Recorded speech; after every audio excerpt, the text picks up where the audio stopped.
was a damp and wind-lashed evening in London when the peculiar events of which I am about to relate the details first came to our attention.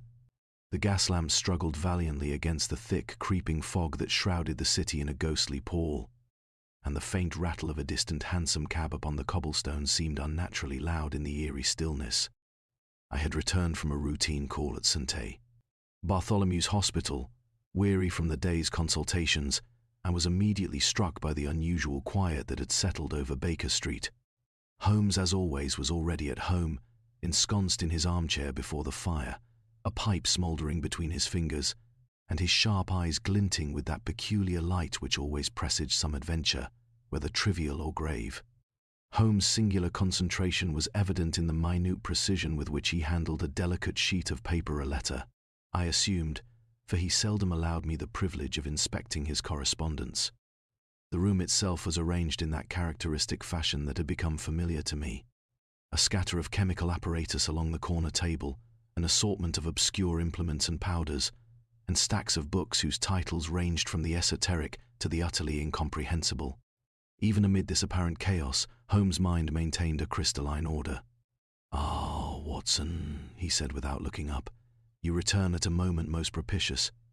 Observe how the fog lies over the streets like a shroud, and yet, within it, London continues its interminable drum, unaware, as usual, of the secrets it harbours." I smiled, accustomed to these flights of rhetoric. "Are we to see one of your cases unfold this evening, Holmes?" I asked, though I half knew the answer. Holmes merely nodded, his fingers tapping lightly upon the arm of his chair. "Precisely. But let us not allow poetry to supersede fact. There will be a client shortly, one whose predicament is most singular, and, indeed, most perplexing. Scotland Yard has declared itself impotent, which, in my experience, is seldom a sign of incompetence but rather of the extraordinary subtlety of the matter in question." I leaned forward with interest, my own anticipation mounting. In the years that I had known Holmes, I had witnessed a wide array of human folly and villainy, petty thefts, elaborate forgeries, and occasionally the most appalling of murders. Yet there was a distinct pleasure in watching Holmes at the very inception of a case, before the web of mystery had been teased out, for even the subtlest details were rarely overlooked. The knock came with the sharpness of a percussion instrument, and Mrs. Hudson's quiet summons followed. "A lady, sir, quite agitated. She insists on speaking with Mr. Holmes alone." Holmes rose with that graceful precision which always struck me partly feline, partly predatory, and I noted his eyes narrow slightly as he approached the door. Within moments, the door opened to reveal a woman of delicate but unmistakable bearing. She was evidently a lady of some social standing. Her cloak was of fine material, her gloves impeccable, and yet her face betrayed a deep and consuming anxiety. Her eyes, dark and luminous, darted from Holmes to myself with an almost imperceptible hesitation, as though she were uncertain whether she had been misled into the wrong company entirely. "Mr. Holmes," she began, her voice trembling despite her effort to maintain composure, "I am in desperate need of your assistance. Scotland Yard, my dear Inspector Lestrade has expressed themselves unable to proceed. I am at my wit's end." Holmes inclined his head slightly, indicating that she should continue. "Please, madam, take a seat and relate the particulars. I assure you, we shall endeavour to render your problem less insurmountable." The lady sank into a chair with a faint sigh, drawing a folded piece of parchment from her reticule. "I am Madame Eveline Darnay," she said, director of the Darnay Opera House, one of London's most esteemed venues for musical theatre. "And yet, in the span of a week, we have suffered an outrage that defies all reason. 2 principal performer-singers of the highest caliber have vanished without a trace. No note, no message, no apparent motive. The police have questioned every employee, inspected every dressing room, and yet they find nothing. It is as though they have disappeared into thin air."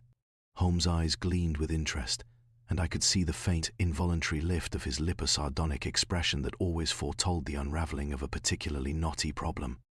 2 singers, you say? And their disappearance was simultaneous, or at least very closely timed?" "Sir, within the span of 3 nights. First, Mademoiselle Claudette Lemoyne, a soprano of the rarest talent, vanished from her lodgings on Grosvenor Square. The very next night, Monsieur Marcel Fournier, our celebrated tenor, failed to appear for rehearsal, and his rooms were found empty. save for a window left ajar as though the air itself had spirited him away. I felt a chill at the thought of such mysterious vanishings.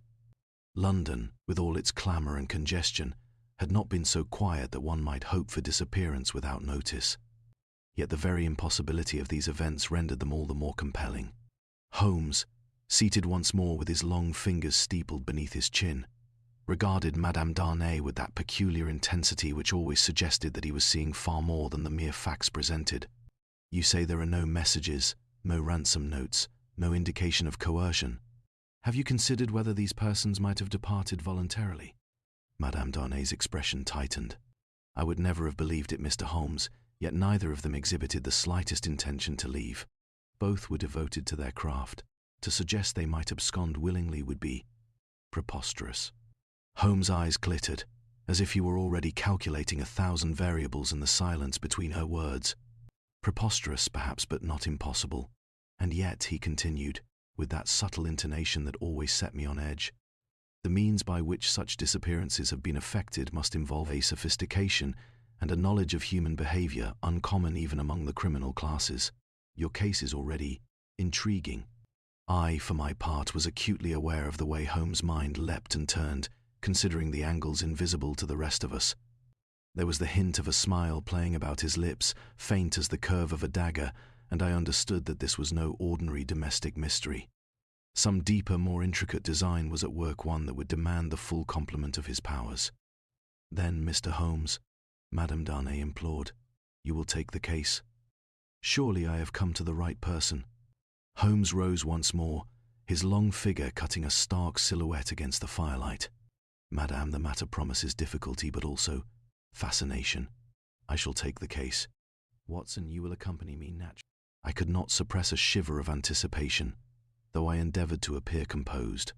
The fog outside pressed against the window pane as if the city itself awaited the unfolding of events, and I knew in that instant that we were about to enter a mystery that would test every faculty of observation, reasoning, and endurance that Holmes and I, by extension, possessed. Thus, it was that on a night otherwise unremarkable, the first threads of the Vanishing opera were laid before us, like a score awaiting its musicians.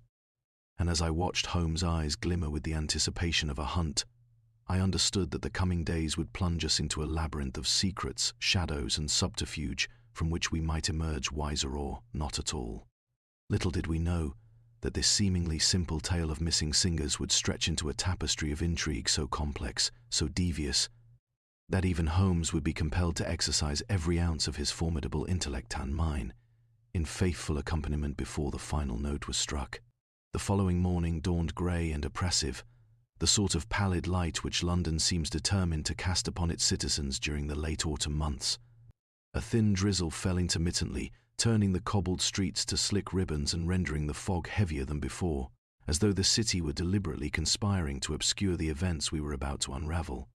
Holmes naturally appeared to thrive in these conditions.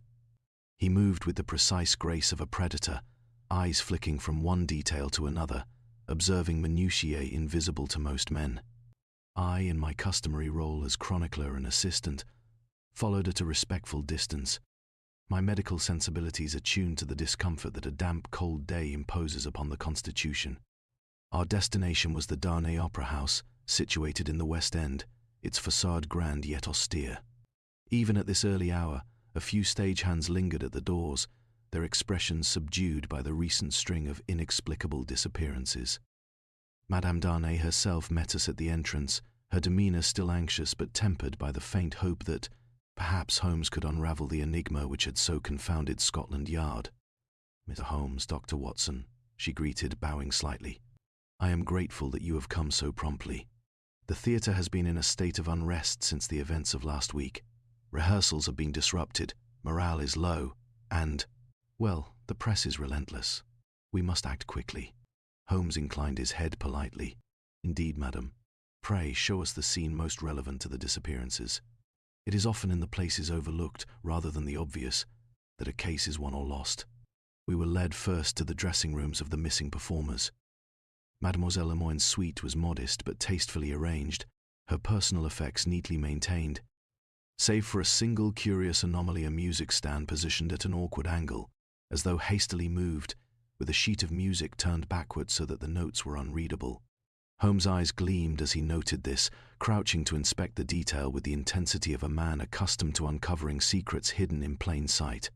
"Observe, Watson," he said, his voice low. The stand is slightly scuffed on the left side, yet the floor shows no other disturbances. Whoever handled this item was deliberate, yet cautious, leaving no other trace of their passage. Note also the sheet, turned backward, as if to indicate an absence rather than to obstruct. I examined the stand, noting the minute scuff, the subtle shift in dust patterns upon the floor. It was all so slight as to be invisible to any ordinary observer, yet Holmes' insight revealed a pattern, a whisper of intent hidden within the mundane. "Fascinating," I murmured. But could this not merely be the work of a careless hand, a performer moving her own stand in haste? Holmes' eyes flicked toward me, a subtle smile playing at his lips. "My dear Watson, in every case there is the possibility of coincidence, but in the absence of other disturbances, even the most careless act leaves its signature. Observe the alignment of the stand with the window. Note the faint impression upon the sill's light, almost imperceptible. A hand passed over it, deliberately avoiding contact with the wood beneath the glass. Do you perceive, Watson?" I crouched to examine the sill, tracing the subtle variations in dust with my gloved finger. "A handprint, perhaps," I conceded, though faint. "It could be any number of things." Holmes shook his head gently. "No, it is specific. The fingertips were small, lightly gloved. The intent was not mere flight but concealment. This disappearance is orchestrated with care, a precision that implies both intelligence and audacity." From Lemoine's room we proceeded to Monsieur Fournier's quarters. Here the evidence was more puzzling. The window through which, presumably, he had vanished was indeed open, its latch forced upward as if from the outside. Yet there were no traces of the latch having been tampered with in haste, no splinters, no bruising of the wood. The bedclothes were untouched, and the room bore no indication of struggle or flight. A single item, however, drew Holmes' immediate attention. A faint smudge upon the brass handle of a music cabinet, invisible unless one looked closely, as I was compelled to learn. "See here, Watson," Holmes said softly, pointing. "This mark is recent. Not merely from dust or grime, but from some substance transferred by human touch. Yet observe the nature of it: dry, powdery, slightly iridescent in the morning light. A professional hand left it, deliberately or not. The question is, why here? Why this object?" I leaned closer, squinting. Could it be chalk or some sort of stage makeup? Holmes considered this for a moment. Possibly. But its placement suggests intention, a marker of direction or sequence. There is a logic here, Watson, a code of sorts. And, as is customary, Scotland Yard has failed to perceive it. As we continued our inspection, Madame Darnay provided the customary background of the opera house. Its staff, the hierarchy of performers, and the recent social engagements of Lemoine and Fournier. Holmes listened in silence, his gaze flicking from one detail to another: the scuff of a boot on the marble, the subtle alignment of a curtain with a beam of sunlight, the particular polish upon the grand piano, worn in a pattern suggesting frequent use of certain keys. At length he straightened and addressed me quietly. "Watson, what we have here is not a mere caprice of fortune or a petty theft. There is pattern, there is artifice, and there is a motive carefully concealed. Our task is to reconstruct the sequence of events, to trace the invisible hand that has orchestrated these vanishings." Madame Darnay looked to us with a mixture of hope and anxiety. "And do you have any notion as to who?" Holmes raised a hand gently, interrupting her. "Patience, madam. To speak prematurely is to invite error. We must collect facts, no matter how minute. One detail overlooked is a door left open to misinterpretation. One discarded glove or overturned chair may speak more loudly than all conjecture." It was then that I observed a most curious item, a faint scent of bergamot lingering in the air, distinctly out of place amid the dust and polish of the dressing rooms. Holmes inhaled it with his customary intensity, his sharp eyes narrowing. "A perfume," he murmured, "light, floral, and of a kind popular among actresses of the continent. Though rarely seen upon the streets of London, it suggests proximity, a presence unseen, and perhaps a clue overlooked by all who entered before us." As we emerged from the rooms and stood upon the stage itself, the vast auditorium stretched before use, a cavernous space, hushed and empty, yet somehow pregnant with anticipation. Holmes' gaze swept across it, calculating distances, noting acoustics, considering lines of sight, and the obscure angles from which one might enter or exit without notice. "The stage, Watson," he observed, "is not merely a platform for music, but a theatre of opportunity. Each trapdoor, each curtain, each shadowed recess is a potential vector for movement, for concealment, for vanishing. The solution lies within the architecture as much as within the human element. Mark my words, these vanishings have been engineered with both ingenuity and audacity." I felt a shiver run through me at his words, knowing that we were standing at the threshold of a case unlike any ordinary matter of theft or mischief. The stage, silent and empty now, held secrets that would not yield easily, and I was keenly aware that Holmes' brilliance would be tested as much by the ingenuity of the human mind as by the obscure constraints of London's fog and stone. As we left the opera house, the drizzle turning to steady rain, I reflected upon the subtle evidence we had uncovered: the scuffed music stand, the faint handprint, the powdery smudge, and the lingering scent of bergamot. Each alone might seem trivial, yet together, under Holmes' scrutiny, they formed the beginnings of a lattice, a map of intention, a trail invisible to all but the most perceptive observer. I could not help but feel that the mystery was far from ordinary, and that the days to come would demand every faculty of deduction, patience, and courage that both Holmes and I possessed.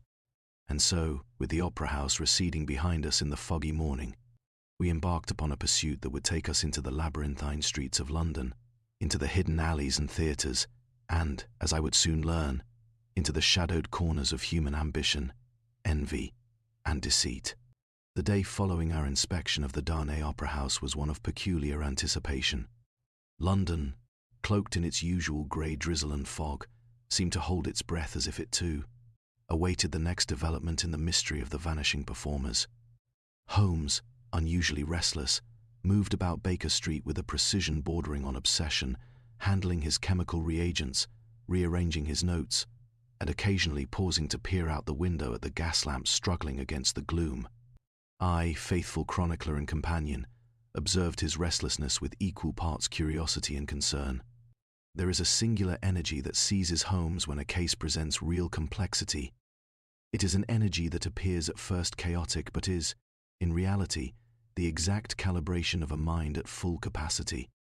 Our morning was interrupted by the arrival of Scotland Yard's representative, Inspector Lestrade, who entered our sitting room with an air of both respect and mild exasperation.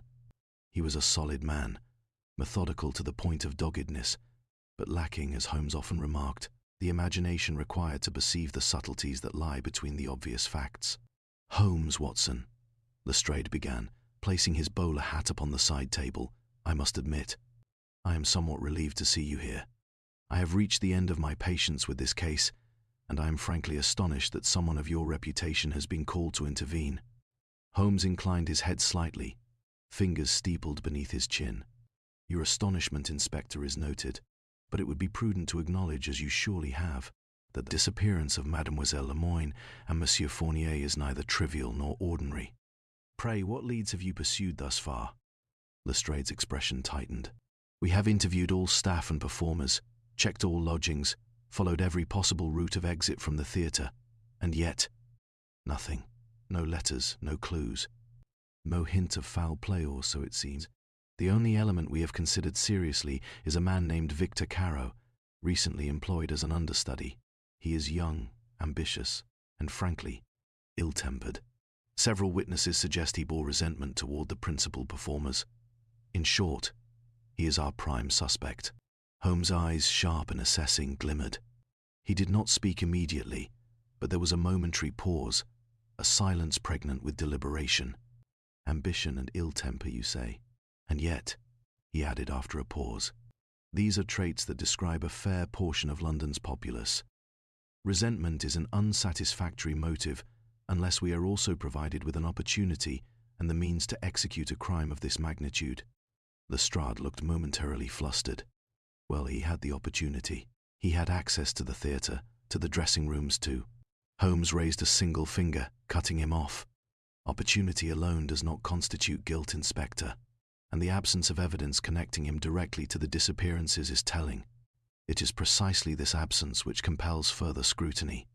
Watson, we shall pay Monsieur Caro a visit.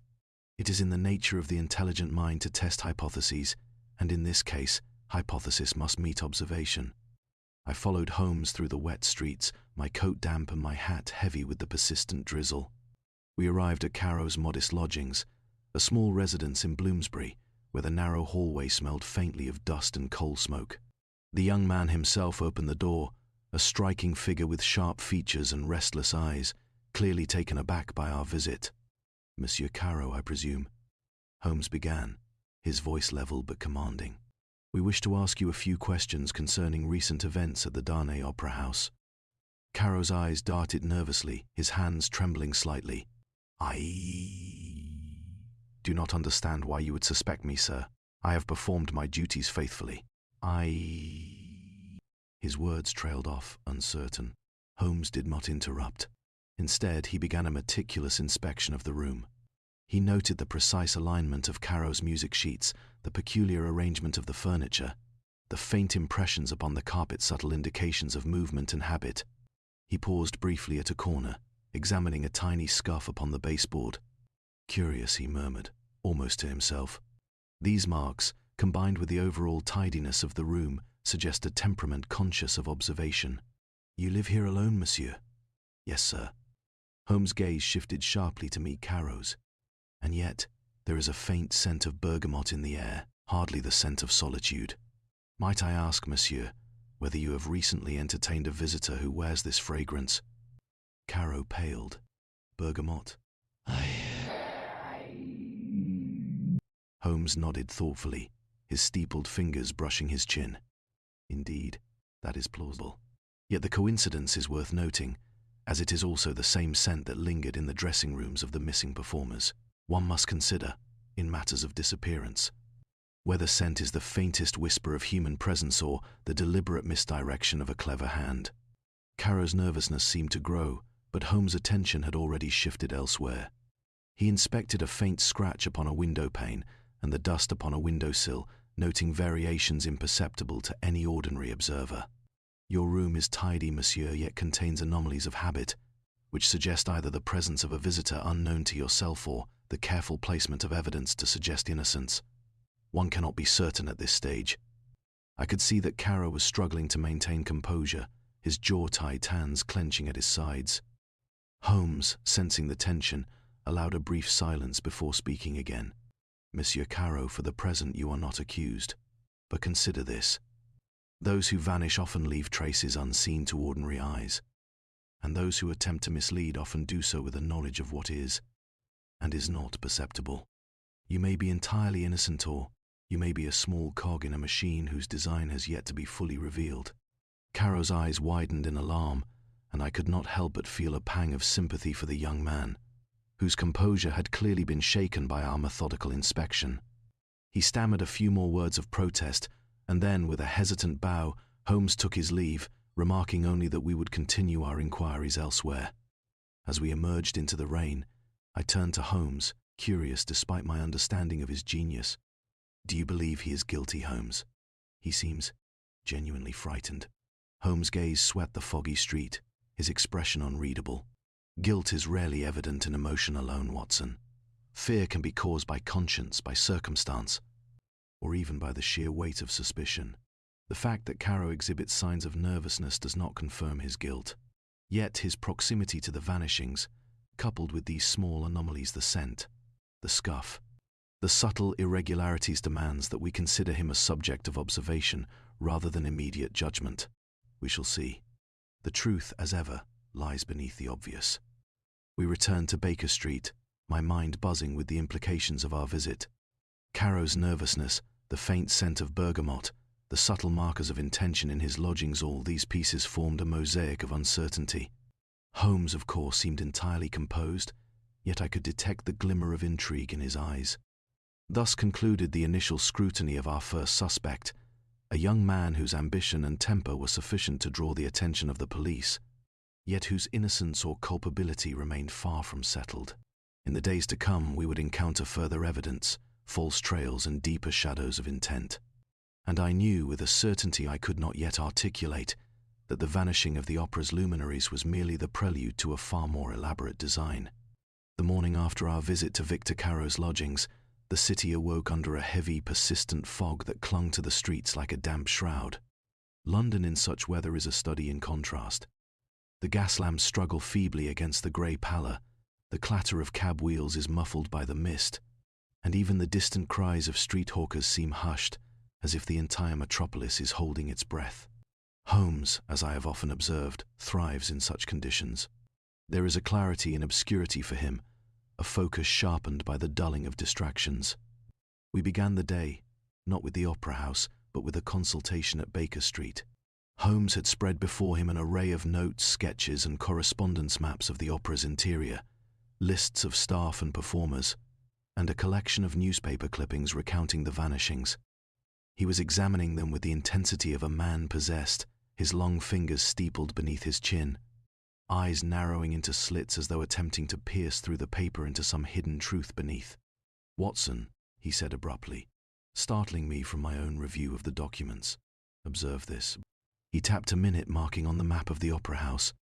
"This small, almost imperceptible discrepancy in the floor plan of the West Winger corridor here. A storage room there does not appear on the official architectural drawing. It is absent from the records provided to the police, yet it exists in actuality. Note the potential for misdirection." I leaned forward, following the map he indicated. "You mean that someone could exploit this unrecorded passage or corridor to enter or exit without being observed?" "Precisely," Holmes replied. "And it is small details such as these, Watson, which escape the notice of the ordinary observer. Scotland Yard, in its admirable diligence, has surveyed the main rooms, the obvious exits, but a secret corridor, unlisted, unremarked upon, allows for vanishing acts which appear miraculous." As he spoke, I felt the familiar thrill of anticipation, the sensation that we were on the cusp of a revelation, though the precise nature of it remained tantalizingly out of reach. Holmes, however, was already several steps ahead. "I propose," he continued, "that we revisit the Opera House under the guise of a casual inspection. It will allow me to test a hypothesis regarding this corridor and, perhaps, to discover further clues overlooked by others. Your role, Watson, is to observe and record. You must withhold conjecture until the facts are established." We arrived at the Opera House in the late morning, greeted once again by Madame Darnay, who looked relieved yet anxious. Holmes wasted no time. He guided me through the familiar spaces, the dressing rooms, the corridors, the stage's gaze occasionally flicking to corners, shadows, or irregularities in the walls. He paused before an innocuous door near the stage's rear, one I had never considered particularly significant. "Here," he said, gently pressing upon the frame. The door moved slightly, revealing a narrow passageway obscured in shadow. "Observe, Watson. This is the unlisted corridor. It exists, yet its presence has eluded every official survey. Note the dust upon the floor, uneven and disturbed, as though someone has traversed it recently. Observe the faint scuff marks along the baseboards, evidence of repeated use. Our missing performers may well have passed this way, or someone has sought to create the illusion that they did." I followed him into the passage, the air narrow and musty, the faint scent of damp wood and stage materials pressing upon the senses. Holmes' eyes moved over every surface with the precision of a microscope, noting scratches, smudges, and depressions invisible to the ordinary eye. "It is not sufficient," he murmured, "to know the passage exists. We must understand its purpose, its utility, and, most importantly, the mind which employs it." We continued down the corridor, emerging into a storage area filled with forgotten props and dusty costumes. Holmes paused beside a particularly ordinary-looking trunk, running a gloved finger along its surface. "Watson, note this. The trunk has been moved recently, slightly displaced from the scuff marks upon the floor.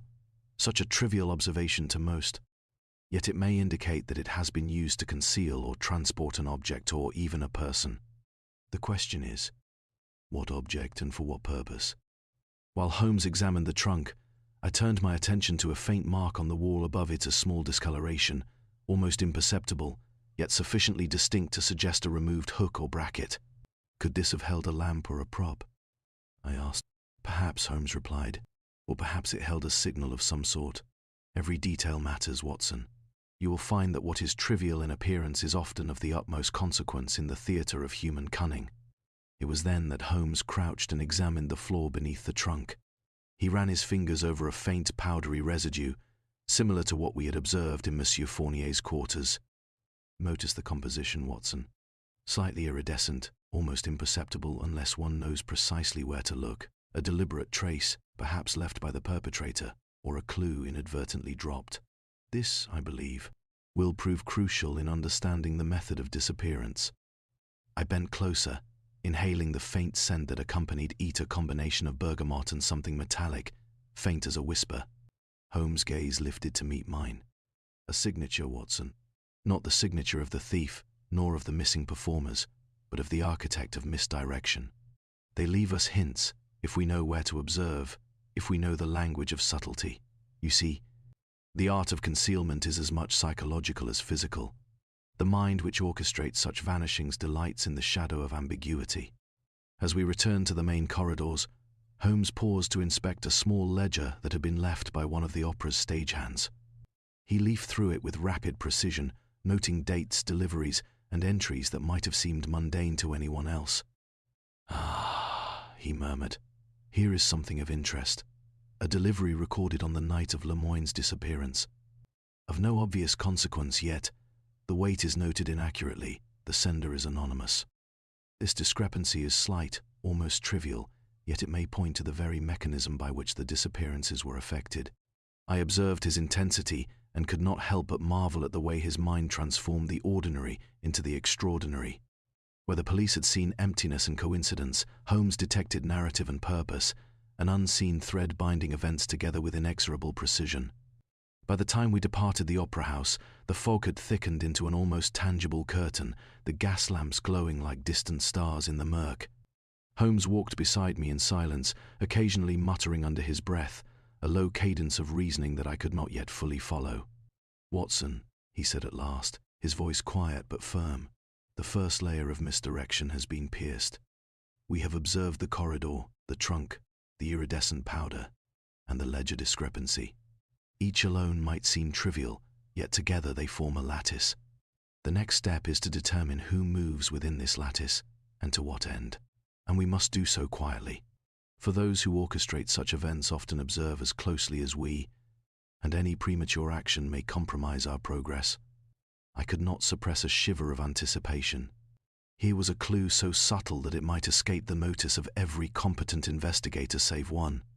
Holmes had already deduced far more than I could articulate, yet the implications of what we had discovered hung heavy in the damp London air. The vanished performers were no longer merely missing, they were pieces within a larger, intricately arranged design. And I, faithful chronicler, felt that the game so familiar and yet so thrilling was only just beginning. The days that followed our discovery of the hidden corridor were ones of peculiar agitation and mounting unease. London, as ever, maintained its indifferent bustle, yet a subtle tension seemed to pervade even the most mundane of streets. Gas lamps cast wavering shadows upon the cobblestones, and the persistent fog wrapped the city in a shroud of uncertainty, so that one might scarcely trust the eye alone. Holmes, ever the vigilant observer, seemed to thrive amid the ambiguity. He moved about Baker Street with a restless energy, consulting his notes, pacing, and occasionally pausing to murmur to himself soft syllables of deduction that carried just beyond comprehension. I, in my role as chronicler, found it increasingly difficult to keep pace with his rapid oscillations of thought, yet I endeavored to record every observation with precision. Our morning began, as was now customary, with a review of the opera house's floor plans and a meticulous consideration of each clue we had thus far uncovered. Holmes' attention was unwavering, his piercing eyes scanning not only the documents before him, but also the faint impressions upon the table, the arrangement of his chemical apparatus, and even the subtle streaks of dust upon the windowsill. It was as if the entire room had become an extension of his reasoning mind, each object a variable in the equation of the mystery we pursued. "Watson," he said abruptly, snapping me from my reverie, "the lattice is incomplete. The hidden corridor, the iridescent powder, and the ledger discrepancy, these form a skeleton. What remains is the flesh and muscle of the mechanism, the hand which moves within it, and the intention which animates that hand." Before I could respond, A sharp rap upon our door interrupted us. Mrs. Hudson, pale and anxious, announced a visitor. Holmes' eyes narrowed with anticipation as a young stagehand, drenched by the persistent drizzle, stepped into our sitting room. His expression was a mixture of alarm and embarrassment. "Mr. Holmes, Dr. Watson, I thought you should know there's been another incident at the Opera House. One of the rehearsal rooms has been broken into overnight. Nothing is missing, but the room has been ransacked. Papers scattered, music sheets torn." Holmes rose immediately, his movements precise and decisive. "Show me at once," he commanded, his voice carrying the crisp authority that always compelled obedience. We arrived at the Opera House within the hour. The rehearsal room in question was a modest space, used primarily for ensemble practice, yet the scene that met our eyes was one of calculated disorder. Music sheets lay strewn across the floor, chairs were overturned, and the air was thick with the scent of ink, dust, and something faintly metallic reminiscent of the powder we had previously encountered. Holmes knelt, examining the floor and the marks upon it with acute attention. "Observe, Watson," he murmured, running a gloved finger along a faint streak in the dust. "This disturbance is deliberate. It is not the work of a thief seeking gain, nor of a casual mischief maker. There is a purpose here, a communication perhaps, or a warning. The hand which wrought this chaos moves with intent and precision." I examined the scattered music sheets, noting the peculiar pattern in which they had been torn and displaced. It was as if someone wished to convey disorder while simultaneously leaving a trace of method or signature hidden beneath the apparent randomness. Holmes rose, his gaze sweeping the room with an intensity that made me feel the weight of his intellect pressing upon my own perception. "Watson, the first vanishings were enigmatic, yes, but this incident, this ransacking, is the signal that the orchestrator of these events is escalating. We are dealing not merely with concealment, but with psychological manipulation. The mind behind this is as concerned with the effect upon observers as with the act itself." Madame Darnay arrived shortly thereafter, visibly shaken.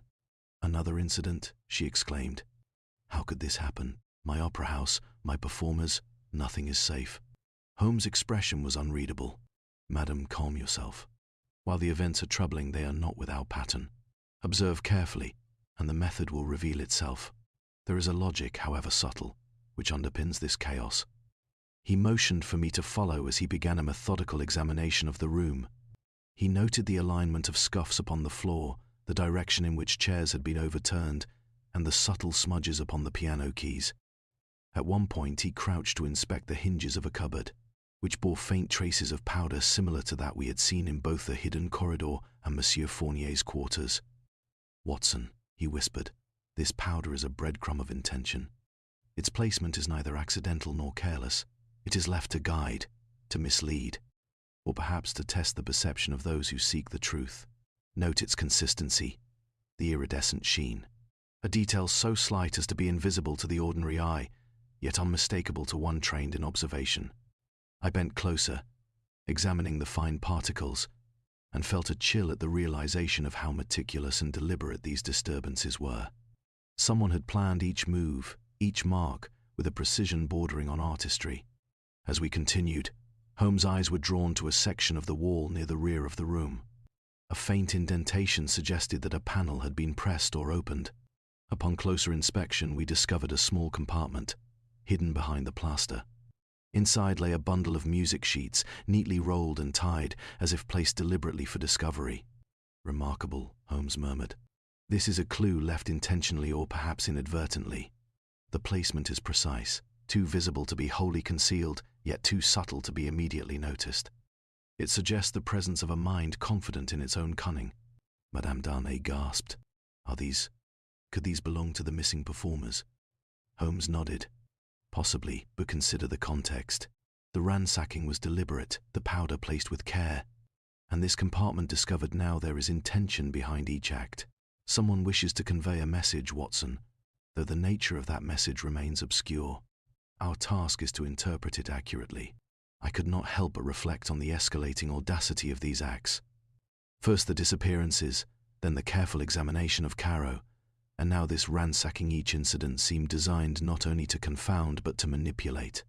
It was as though the perpetrator sought to challenge Holmes' intellect directly, testing our observation, patience, and reasoning. Holmes, as ever, appeared unaffected, though I sensed a glimmer of excitement in his eyes. "Watson," he said quietly as we exited the room, "the lattice is developing further. The pattern of vanishings, the corridor, the iridescent powder, the ledger, and now this ransacking all are connected by a hand both meticulous and audacious. Observe closely, note carefully, and we shall uncover the method beneath the apparent madness. And rest assured the perpetrator believes themselves clever. Yet cleverness is merely the shadow of insight, and insight, as we shall see, can outmatch even the most cunning of deceptions." As we departed the opera house, the persistent fog enveloped the streets in a grey embrace, and I felt the full weight of the mystery pressing upon us. The city seemed transformed, every shadow a potential hiding place, every alley a route of escape. The vanishing of the opera's luminaries had become more than mere disappearance. It was now a psychological puzzle, a carefully orchestrated game whose rules remained partially hidden.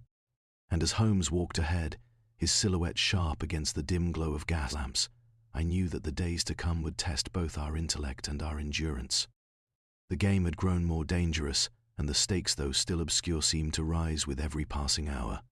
The events of the preceding days had left a peculiar tension in Baker Street, one that seemed to seep into the very walls and settle among the books and papers that filled our sitting room. London itself, draped in persistent fog and dripping rain, provided an appropriate stage for the strange and intricate drama that had begun to unfold. Holmes was quieter than usual, though not idle. He spent hours over his notes, measuring distances, aligning observations, and muttering to himself in that low, contemplative tone which often preludes revelation. I observed him as ever, chronicling details both mundane and extraordinary, and yet I could not help but feel that we were entering the first true stage of misdirection in this confounding affair. It was late in the afternoon when a messenger arrived with a letter, sealed with the delicate flourish of the Darnay Opera House. Madame Darnay's hand had guided it through the fog and drizzle, and the message contained a single, terse statement.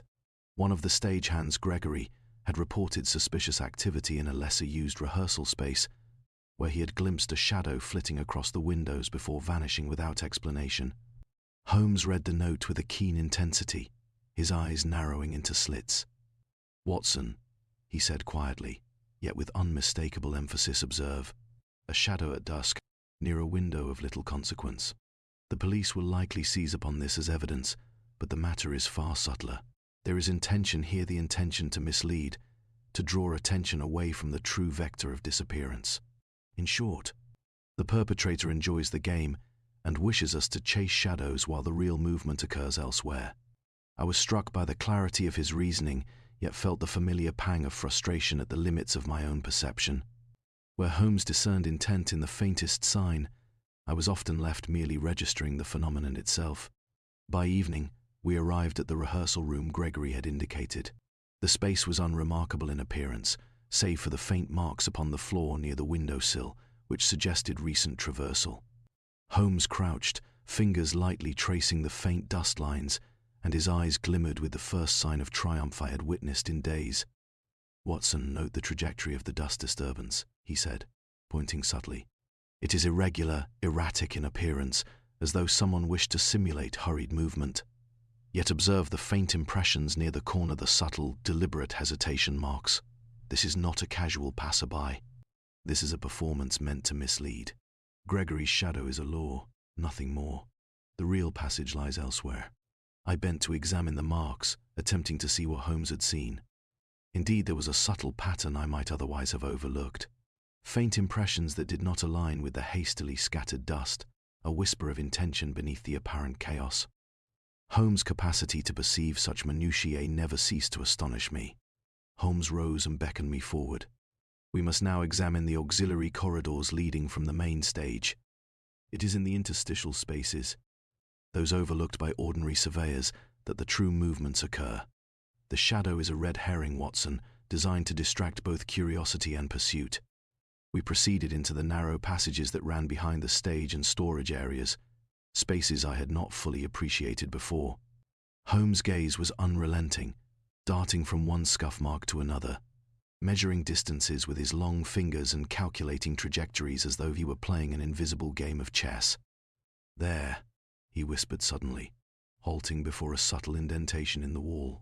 Note the small, nearly imperceptible groove. It aligns with the powder marks we observed in the previous incidents.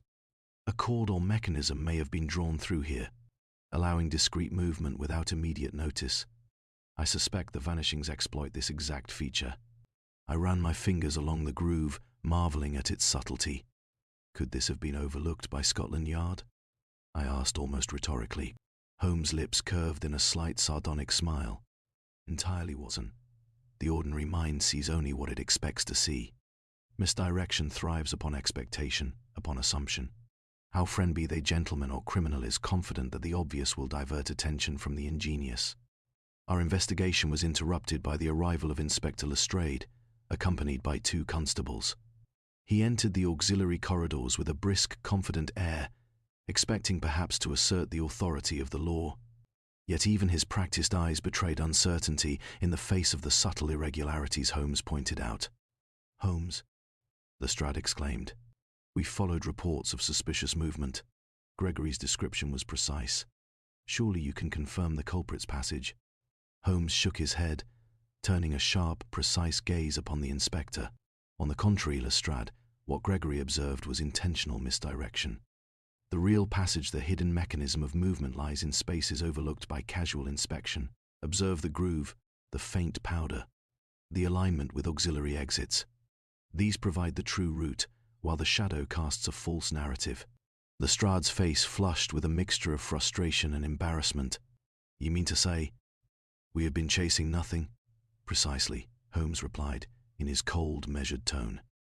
"Nothing in terms of actual passage.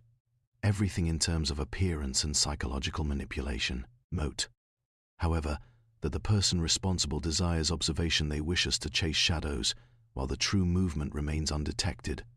This is the art of misdirection, and it is an art at which they are singularly proficient. We spent the better part of the afternoon tracing auxiliary passages, examining grooves, and noting powder trails. Holmes' deductions were methodical, precise, and quietly infuriating to Scotland Yard, whose impatience became increasingly evident. Each apparent lead seemed designed to unravel under scrutiny, while Holmes' attention to detail slowly reconstructed a lattice of movement invisible to ordinary observation. By the time we departed the Opera House, the evening had settled in fully, bringing with it a thick, impenetrable fog. Holmes walked ahead, silent, hands clasped behind his back, occasionally muttering notes to himself. I followed, cataloguing every nuance, every subtle detail of our discoveries. As we returned to Baker Street, I reflected upon the implications of the day. The vanishings, the ransacking, the shadows, the powder, the grooves all pointed to a mind of extraordinary cunning. Whoever orchestrated these events was not merely hiding bodies or objects, they were manipulating perception, creating a narrative of confusion to mask the true method of disappearance. Holmes' quiet observation had uncovered a pattern beneath the chaos, yet the perpetrator's identity remained obscured. The game had deepened, the misdirection thickened, and I sensed, with an almost tangible certainty, that the coming days would demand every faculty of reasoning, patience, and resolve that both Holmes and I could summon. And so, as we entered the warm, cluttered sanctuary of Baker Street, the fog pressing against the windows like a grey sea, I realized that this case, more subtle and audacious than any we had previously encountered, was only beginning to reveal its intricate, beguiling design. The week that followed the ransacking incident at the Darnay Opera House brought little respite to the streets of London, which remained choked with mist and the pervasive chill of early winter. Holmes, as was his habit in the face of mounting complexity, had retreated into a state of concentrated activity that left even me, his most loyal companion, scrambling to keep pace. His movements were deliberate, precise, and at times confounding. He seemed at first glance to be engrossed in minor tasks, arranging chemical flasks, methodically cleaning his pipe, making notes in his minute handwriting, but all were, as I soon realized, components of a larger, invisible strategy. It was during a particularly drizzly morning that Holmes, having consumed only a cup of bitter tea and a cursory glance at the morning paper, announced abruptly, "Watson, it is time to act upon the lattice we have observed. The perpetrator of these vanishings, confident in their cunning, believes themselves beyond our scrutiny. They are playing a game of shadows, but every shadow has a source, and every source leaves a trace. Today, we shall construct a trap. I followed him with a mixture of curiosity and apprehension. The term trap suggested action of a more dramatic nature than we had heretofore observed in our investigations. Yet knowing Holmes, I trusted implicitly that every element would be meticulously calculated, every risk measured and mitigated. We arrived once more at the Opera House, where Madame Darnay met us with a mixture of hope and trepidation. Holmes requested that we have a rehearsal that evening, ostensibly for the benefit of the remaining performers, though I quickly surmised the true purpose was far more intricate. Holmes spent the afternoon inspecting the auxiliary passages, the hidden corridor, and the ransacked rehearsal room. He measured the angles of shadows cast by gas lamps, noted the locations of recently displaced props, and meticulously recalculated distances for potential movement along the secret corridors. Every observation was catalogued with precision, as though the building itself were a chessboard and he were preparing the pieces for an inevitable move. By late afternoon, the stage was set. Holmes, with that singular clarity of purpose, instructed the staff to conduct a rehearsal of the evening's opera, while he and I positioned ourselves behind a discreet panel in the hidden corridor. "Watson," he said quietly, handing me a small notebook and pencil, "observe and record. Note the slightest irregularity. It is likely that the individual responsible for the vanishings will attempt another maneuver tonight. They will not act randomly. They will test our perception. This is a psychological challenge as much as a physical one." The hours passed with a slow, tense deliberation. Gas lamps flickered through the foggy windows. The stage remained occupied with performers, and Holmes remained utterly still, his eyes scanning every shadow, every movement along the corridor, as though he could anticipate events before they occurred.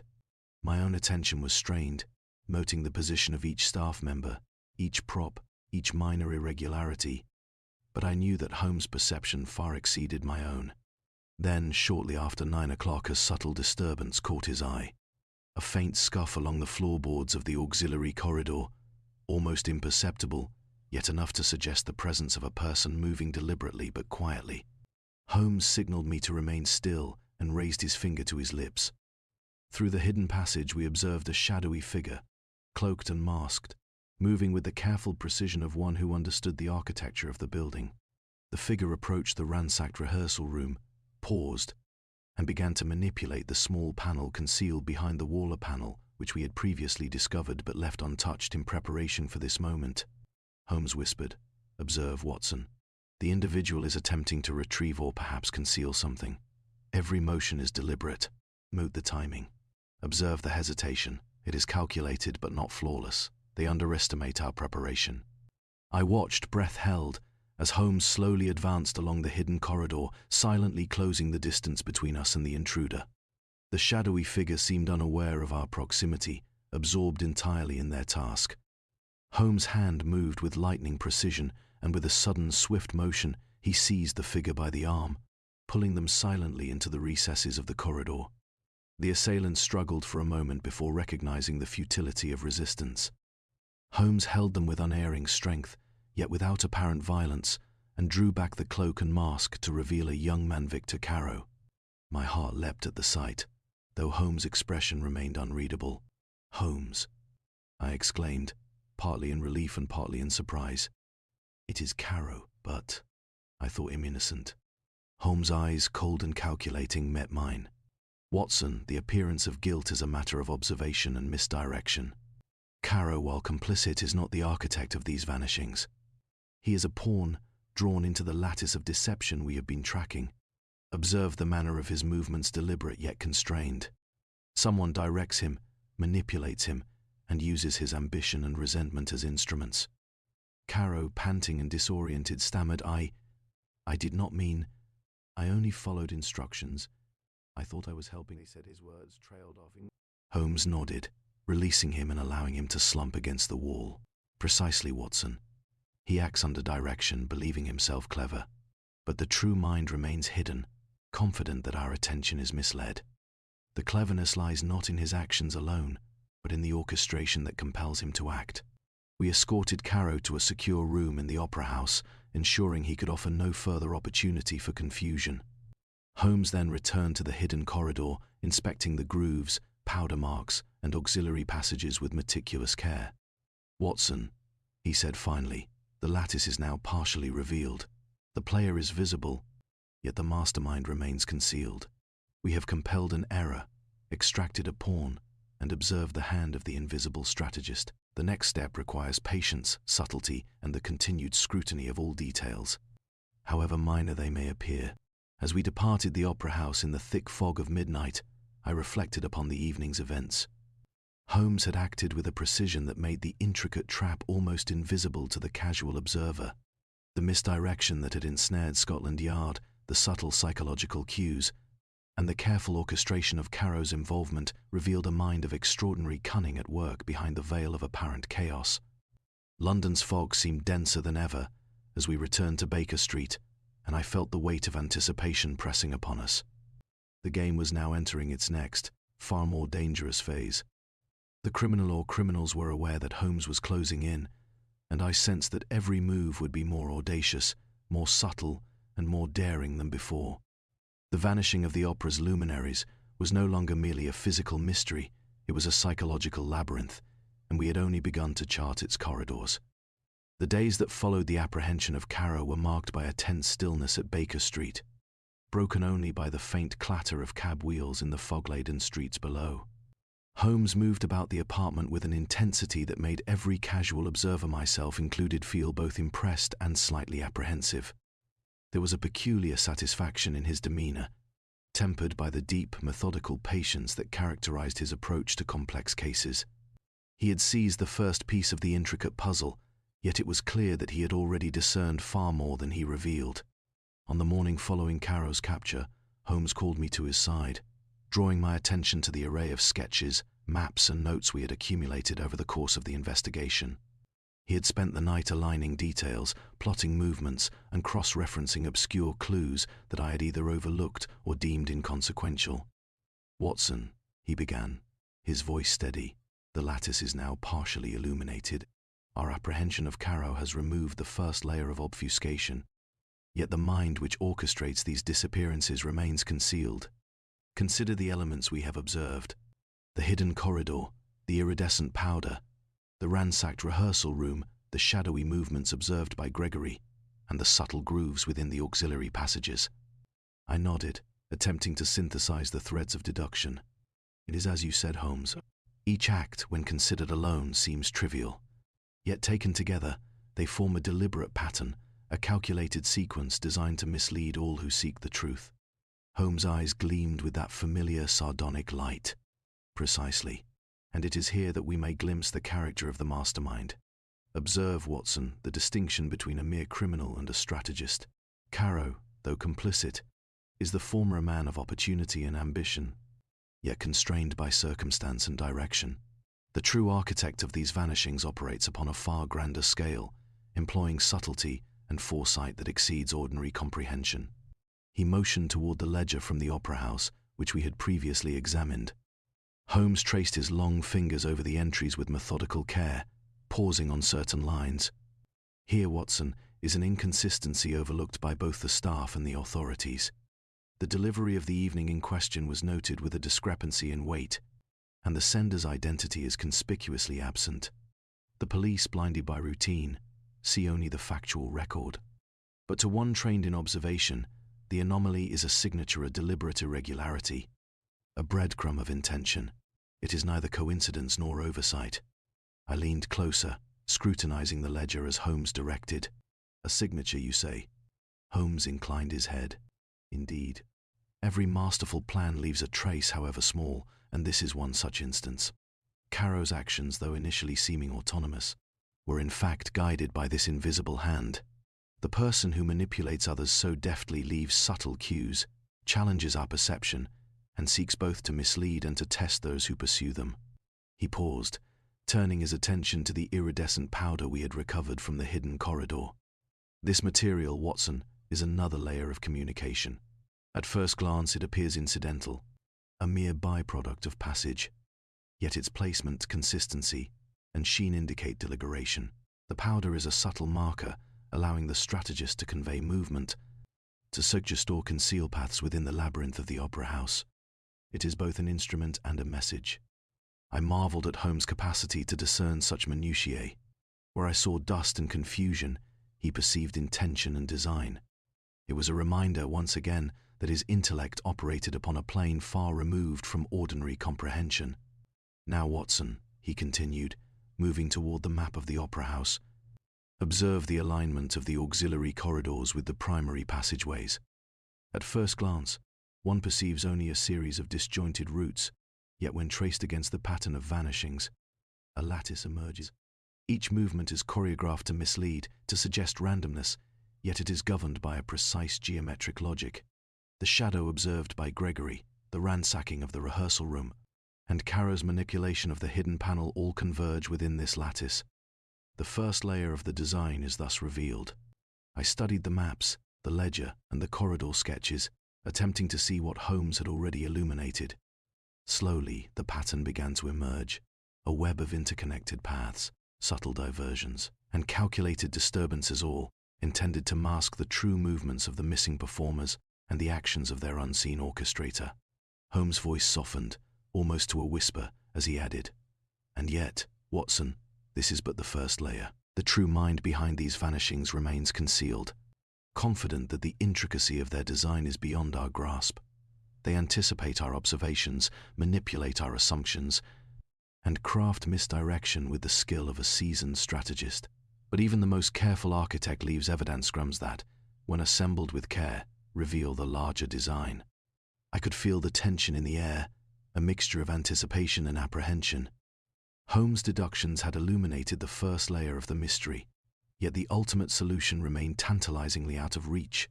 The criminal's identity, their ultimate motive, and the means by which they effected these vanishings were still hidden behind a veil of complexity and misdirection.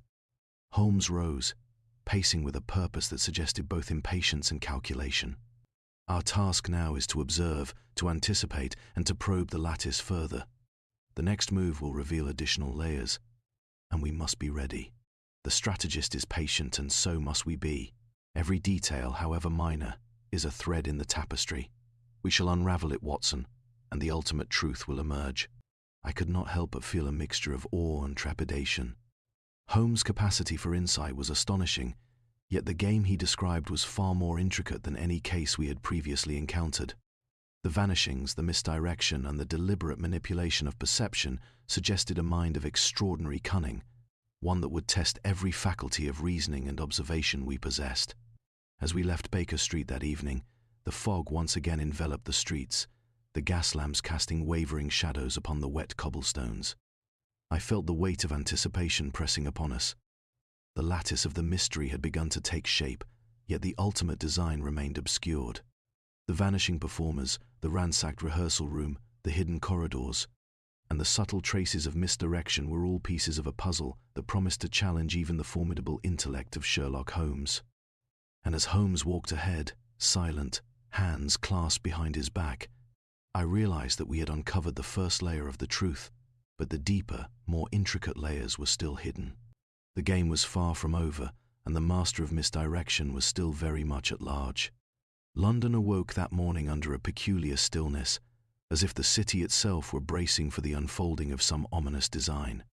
The persistent fog clung low to the streets, curling around the legs of pedestrians and curling into the corners of alleyways, so that even familiar streets seemed strange and uncertain. Holmes, who usually found a measure of delight in the murk and obscurity, moved with an unusual gravity. His eyes, usually alert and almost mischievous, carried the weight of anticipation, as though he sensed a turn in the game we had scarcely begun to understand. The telegram that arrived at Baker Street shortly before noon was terse and alarming. A performer, Mademoiselle Lucille, had vanished from her apartment near Covent Garden. The scene was peculiar. The room was left undisturbed, personal effects untouched, and yet she had disappeared without a trace. No signs of forced entry, no struggle, and no note of departure. It was as though the very air had swallowed her. Holmes read the telegram with the precision of a man decoding a cipher. His eyes scanned every line, his long fingers tapping thoughtfully upon the table. "Observe, Watson," he said quietly. "The pattern is escalating. The disappearances within the opera house were calculated, almost methodical, but this is bold, unpredictable, and public. Our strategist is testing both perception and panic, and in doing so is compelling us to reconsider every assumption we have held. I felt a cold shiver run down my spine. The vanishing of Lucille was no longer merely a mystery confined to the opera house. It was a deliberate intrusion upon the city, a challenge flung at the very heart of our investigation. Holmes wasted no time. We took a cab to Covent Garden, moving through the fog-thickened streets with urgency. The apartment building was modest, yet well kept, and upon entry, the scene struck me with an eerie stillness. Lucille's room appeared untouched, the faint scent of violets lingering in the air. Her belongings neatly arranged as though she had merely stepped outside for a moment. The sense of sudden absence, however, was palpable. Holmes moved through the room with his customary meticulousness. He examined the floor, noting the faintest scuffs, the alignment of furniture, and the placement of a delicate porcelain vase by the window. His fingers brushed along the sill, revealing a nearly imperceptible smear of the iridescent powder we had previously observed in the opera house's hidden corridor. "Watson," he said, crouching, "note this. The powder is faint, yet deliberate. It is a signature, a breadcrumb, a mark of intentional passage. Our strategist has moved here, and in doing so, has left us both a clue and a message. The vanishing is not a random act. It is an exhibition of precision and control." I bent closer, my curiosity piqued. Could this indicate the route she was taken, or perhaps the means by which she was removed? Holmes nodded slowly, his gaze fixed upon the floor. "Both possibilities exist. Observe the alignment of scuff marks along the parquet. The trajectory is consistent with movement toward the window, yet there is no evidence of an exit through conventional means. Our strategist employs a combination of ingenuity and artifice, exploiting the ordinary assumptions of those who would observe. The solution, Watson, lies not in the overt, but in the subtle interplay of architecture, psychology, and timing." He rose, eyes scanning the room with a slow, deliberate intensity. "There is a second element here, subtle yet critical. Observe the absence of disruption in her personal effects. This is no ordinary abduction. The individual responsible understands both the psychology of the victim and the observers. Lucille has vanished without resistance, yet not without method. She is, for now, a participant in a larger game, one that she may not even realize she is engaged in." As we continued our examination, Holmes' keen perception noted a nearly invisible latch in the corner of the window frame, one that had been designed to open outward into the narrow alley below. "Ah," he murmured, "a method both clever and daring. The window allows exit in a manner unsuspected by the casual observer, yet controlled, predictable, and precise. Our strategist is patient, Watson. They allow events to unfold with care, leaving subtle trails for those trained to observe." Holmes then examined a small notebook lying on the bedside table, its pages filled with practice notes and personal reflections. A single line, written in haste, caught his attention. A reference to a rehearsal schedule and a mention of a meeting with an unidentified individual at the opera house later that evening. "Observe, Watson," he said, tapping the page. "The victim's own record provides an additional clue, even without the strategist's intervention. The orchestration of movement and the timing of disappearance are deliberate. Every element converges upon the larger lattice we have been tracing." We spent several hours tracing the likely route taken by Lucille, from the window to a secondary passage known only to those familiar with the opera house's intricate network of auxiliary corridors and alleys. Holmes' calculations were precise, timing, distances, and line of sight all considered with meticulous care. "The second incident," he observed finally, "reveals the boldness and confidence of our strategist. By extending their actions into public space, they challenge our assumptions and compel us to refine our understanding of the pattern. This is a psychological maneuver as much as a physical one." As we prepared to return to Baker Street, Holmes paused at the window, surveying the fog-choked alley below. "Watson," he said quietly, "the pattern is emerging with greater clarity. The vanishings, the hidden corridors, the deliberate misdirections, all are layers within a grand design. Yet there is a rhythm, a cadence, and once we discern it fully, we shall anticipate the next move. Patience, observation, and calculation will remain our greatest allies." I followed him back to the cab in silence, the weight of apprehension pressing upon me. The second incident had escalated the stakes, revealing not only the cunning of the strategist but also the audacity and precision of their planning. London, shrouded in fog and mystery, seemed transformed into a theatre of shadows, each alleyway and corridor a stage upon which unseen actors moved with calculated intent. As we drove back toward Baker Street, I could not help but feel the thrill and trepidation of a hunter pursuing a quarry that was always one step ahead. Holmes, ever composed and deliberate, seemed unfazed by the escalation, his mind already turning over possibilities, calculating permutations, and preparing the next phase of our pursuit. The vanishing of Mademoiselle Lucille had intensified the urgency of our task, yet it had also illuminated, if only slightly, the structure and methodology of the mystery. The game had grown more dangerous, the lattice of misdirection more intricate, and I realized with a mixture of admiration and anxiety that the strategist we pursued was far more formidable than any adversary we had previously encountered. And in the lingering fog of that London evening, I understood that the second incident was not merely an escalation, but a deliberate message, one that challenged both our intellect and our resolve. The true solution remained concealed, yet every observation brought us closer to the heart of the labyrinth. The chill of early winter had deepened by the time we returned to Baker Street following the disappearance of Mademoiselle Lucille. The fog outside our windows clung thickly to the gas lamps, and the muffled sounds of London, the distant clatter of cab wheels, the faint echo of voices seemed dulled, as though the city itself were holding its breath in anticipation of events yet to unfold. Holmes, however, remained undaunted. If anything, the escalating incidents had sharpened his focus, his mind already weaving together threads that seemed invisible to all but him. "Watson," he said abruptly, rising from his chair with that unmistakable energy that presaged decisive action, "the lattice is now sufficiently revealed. The patterns, the misdirections, the vanishings, they are no longer a mystery in terms of their design.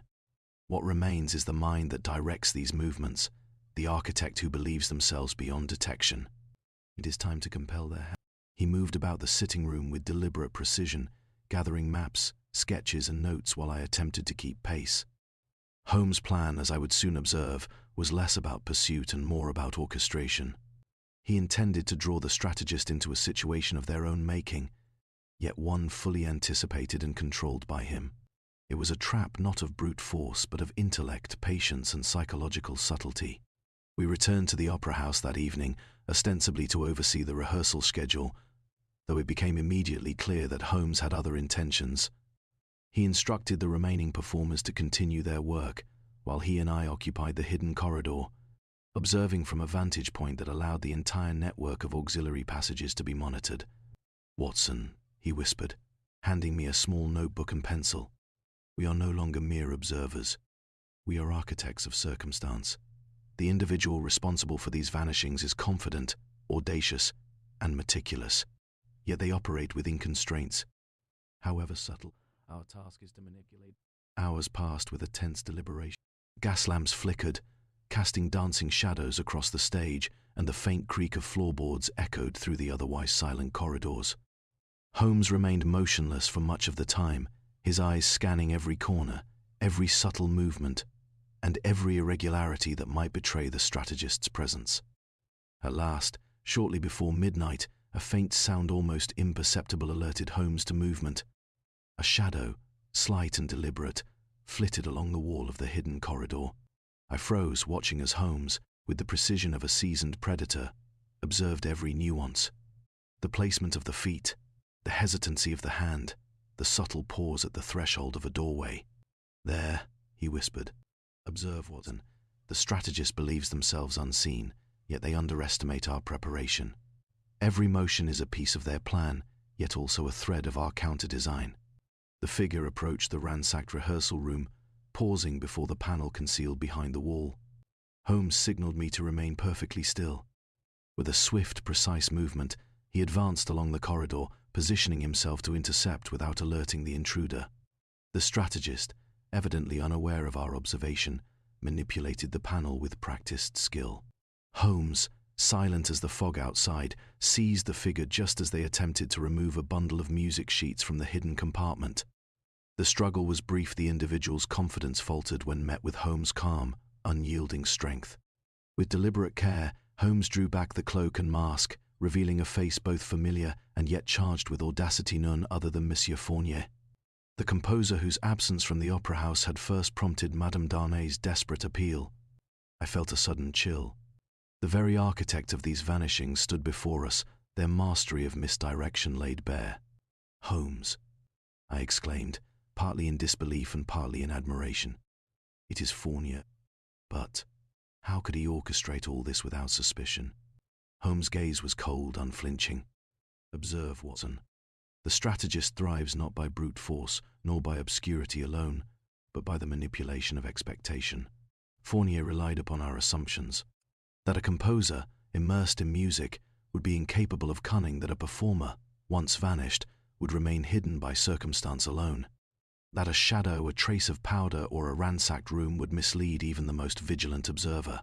Yet here he is, revealed by his own audacity and the subtle miscalculations in his otherwise impeccable design." Fournier's expression shifted from defiance to wary calculation. The performers, the arrangements. It was necessary to protect my compositions, to ensure the perfection of the opera. Holmes' eyes narrowed, sharp as a scalpel. "Perfection, Monsieur Fournier, achieved through deception and terror, is no perfection at all. The vanishings, the ransackings, the misdirections, they were designed to conceal your ambition under the guise of chaos. Yet even the most intricate lattice is revealed when observed with patience, intellect, and rigor." The irony of the situation was not lost on me. The very mind that had orchestrated the disappearances, the calculated chaos, and the misdirection had been ensnared by the subtle trap Holmes had prepared. Every move, every expectation, every assumption had been anticipated and accounted for. It was a confrontation not of violence, but of intellect, strategy, and perception. Holmes guided Fournier through the opera house, retracing the auxiliary corridors, the hidden panel, and the ransacked rehearsal rooms. He demonstrated, step by step, how each act of misdirection had been executed and how we had tracked, observed, and ultimately anticipated the strategist's moves. Fournier, confronted by the meticulous clarity of Holmes' reasoning, was left without recourse, his confidence dismantled by precision and insight. By the time we returned to Baker Street, the first light of dawn crept through the fog, casting a pale illumination upon the city. Holmes, ever composed, released a sigh that was barely perceptible yet carried the satisfaction of accomplishment. "Watson," he said quietly, "the lattice is now fully revealed. The strategist's hand, once concealed, has been drawn into the open. Every misdirection, every subtle trace, every calculated movement has been accounted for. Justice, in this instance, is not achieved through brute force, but through the unerring application of observation and intellect." I felt a mixture of relief, admiration, and awe. The vanishing of the opera's luminaries, the ransacked rooms, the psychological manipulations, all had been masterfully orchestrated, yet every detail had been anticipated and countered. Holmes' strategic trap had drawn the mastermind into the light, exposing both cunning and flaw, brilliance and arrogance in equal measure. As we settled into the quiet of Baker Street, the city slowly stirring around us, I reflected upon the delicate balance of intellect, patience, and observation that had brought the case to its penultimate stage. The strategist had been revealed, yet the resolution, the moral and legal conclusion remained to be determined. And in that moment, I understood the full measure of Holmes' genius, not merely in the discovery of truth, but in the orchestration of events to compel truth itself to reveal its hand. The morning after the capture of Monsieur Fournier dawned grey and solemn, the fog settling over London as if to mirror the weight of the events that had unfolded. Baker Street, usually a haven of quiet reflection amidst the bustle of the city, was alive with a peculiar tension. Holmes moved about with that precise calm that belied the storm of thought perpetually whirring in his mind. I, for my part, felt the familiar mixture of anticipation and awe, knowing that we were about to witness the culmination of a mystery that had challenged both our intellects and our endurance. Holmes had summoned the key figures to Baker Street: Inspector Lestrade, Madame Darnay, and even the recovered performers, including Mademoiselle Lucille. Caro, now fully cooperative, waited in a quiet corner, his eyes wary and attentive. The stage was set, not with props or lights, but with the intricate lattice of truth, ready to be revealed in its entirety. Holmes began with a calm, deliberate voice, his gaze sweeping across the assembled company. "Ladies and gentlemen, the events of recent days have been both disconcerting and deliberate. We have traced vanishings, observed misdirections, and apprehended individuals whose actions were both complicit and coerced. Yet the ultimate solution lies not merely in the acts themselves, but in the structure, the intention, and the orchestration behind them. He turned to Lestrade first. Inspector, the capture of Caro provided a crucial, though incomplete, revelation. He is neither the architect nor the ultimate agent of these disturbances. His role was that of a pawn, guided by promises, threats, and a mistaken sense of loyalty. His actions were deliberate, yet constrained within a framework devised by another. Lestrade shifted uncomfortably, clearly acknowledging Holmes' subtle reproach. "And that other?" he asked, his voice hesitant. Holmes' eyes glimmered with quiet triumph as he turned toward Fournier, whose composure had begun to falter under the scrutiny of Holmes' piercing gaze. "Monsieur Fournier, you are indeed the strategist behind these vanishings. Yet it is not only your ambition that is at fault, but your manipulation of others, your reliance upon misdirection, and your assumption that brilliance alone renders one invisible." Fournier's lips parted in protest, but Holmes continued without pause. "Observe the lattice," Watson noted, "in our investigations of the Opera House and the associated abductions. Hidden corridors, subtle grooves, and iridescent powder, all elements designed to mislead, conceal, and divert. Each act of vanishing, each shadow observed, each ransacked rehearsal room was a calculated move within a larger design.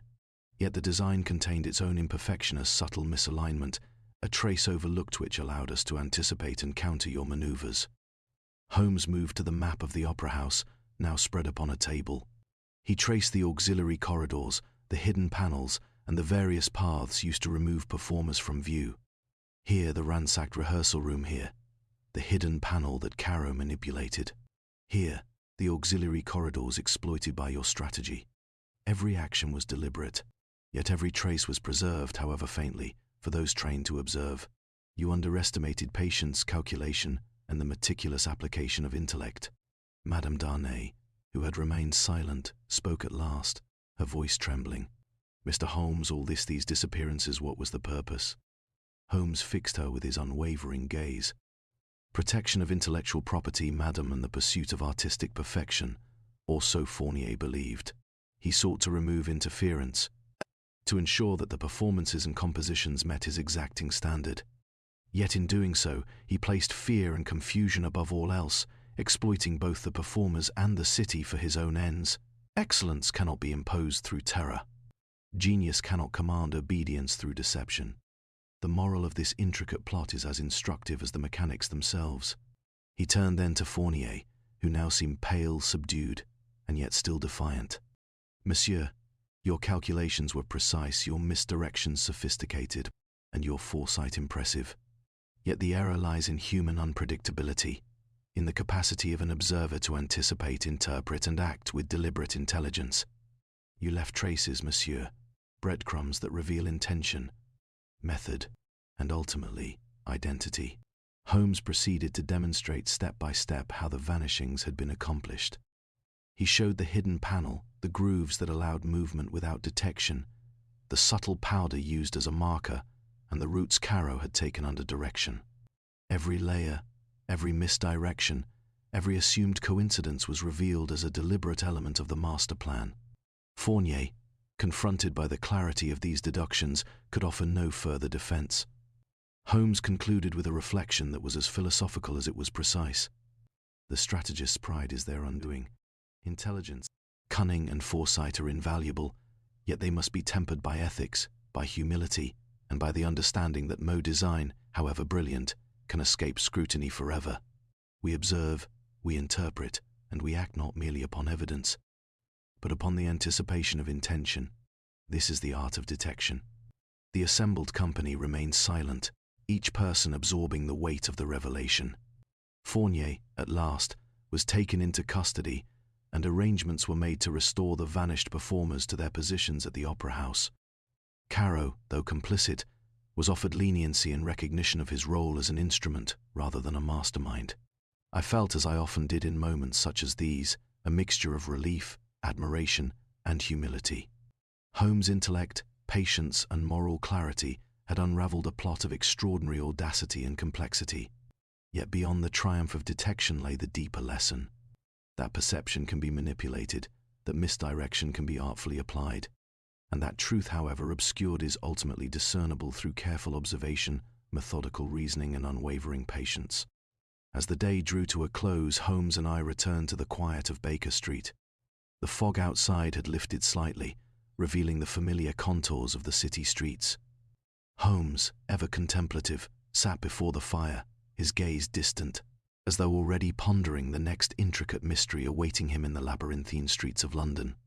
"Watson," he said at last, breaking the silence, "this case, while concluded, serves as a reminder. The mind capable of misdirection is a formidable adversary, yet the disciplined application of reason and patience can illuminate even the darkest corners of deception. It is not brute force, but intellect guided by ethics, that brings resolution." I nodded, recording his words with reverent care, aware once again of the singular genius before me. The vanishing performers, the ransacked rehearsal rooms, the misdirections, and the calculated manipulations had all been unveiled.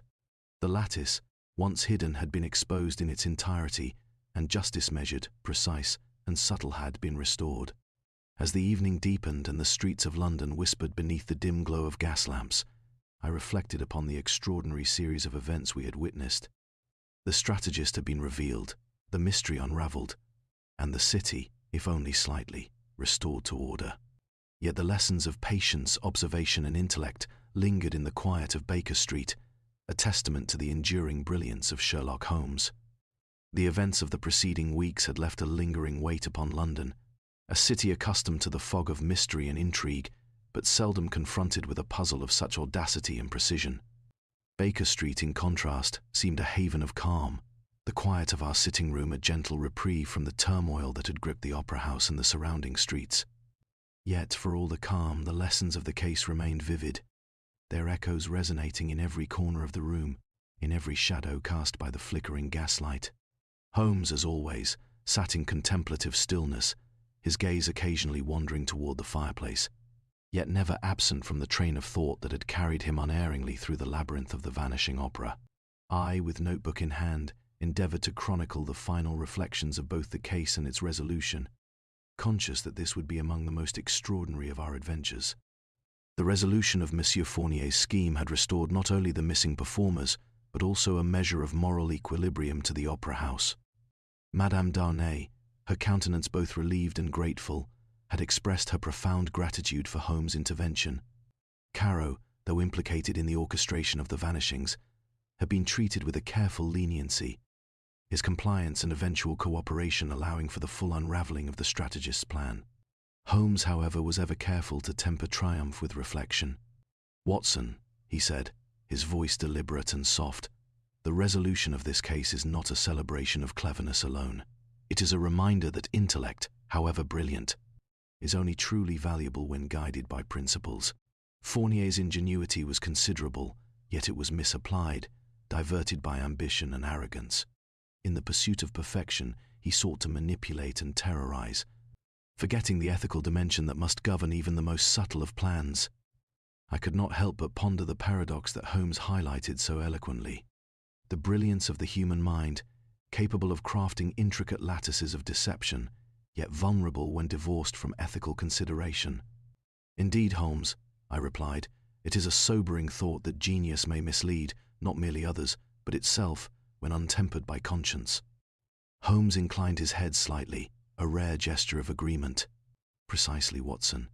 The mind capable of subtlety and misdirection is formidable, yet the disciplined observation and careful anticipation of intention can illuminate even the most elaborate designs.